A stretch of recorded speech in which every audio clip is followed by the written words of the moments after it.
You're looking at footage of an underground tunnel network that was discovered in one of the hideouts used by notorious drug cartel leader Joaquin El Chapo Guzman.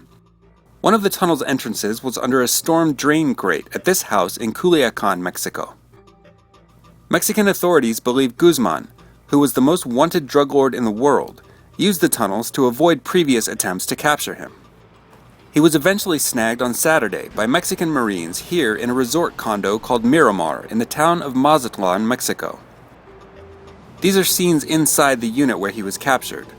Seemingly modest dwellings for a kingpin whose Sinaloa cartel is one of the world's largest, responsible for as much as a third of the heroin, pot, and other drugs smuggled into the U.S. from Mexico.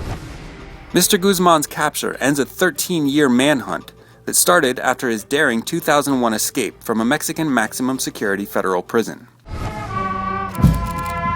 Afghanistan's army held a funeral ceremony on Monday for 21 soldiers killed Sunday in a Taliban attack on an army outpost in the eastern Kunar province.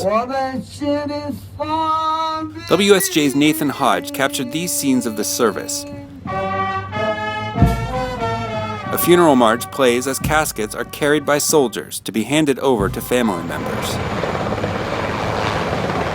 Sunday's attack struck this checkpoint in the Ghazi-Abad district, about 100 miles east of Kabul.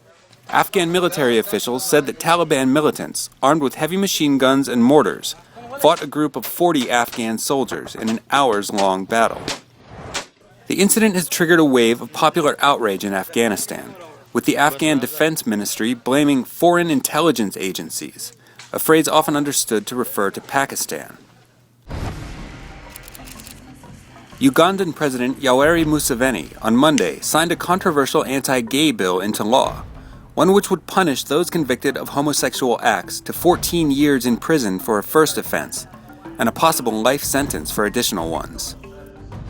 As WSJ's Nicholas Barrio reports, the law also criminalizes homosexual acts committed by an HIV-positive person, which the UN's Agency on HIV and AIDS said could compel homosexuals to avoid HIV testing and treatment in order to evade arrest. I have agreed to sign the bill. Government officials applauded Mr. Museveni as he signed the legislation. The bill has received widespread criticism from the West, as well as from retired Archbishop Desmond Tutu. Mr. Museveni said that the bill was a response to unnamed Western activists who promoted gay rights in the country. It is a very serious matter. Even now I have not really fully understood it.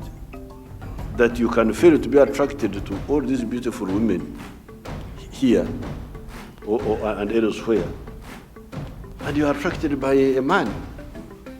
That's a very serious matter. This is the Foreign Bureau, WSJ's Global News Update.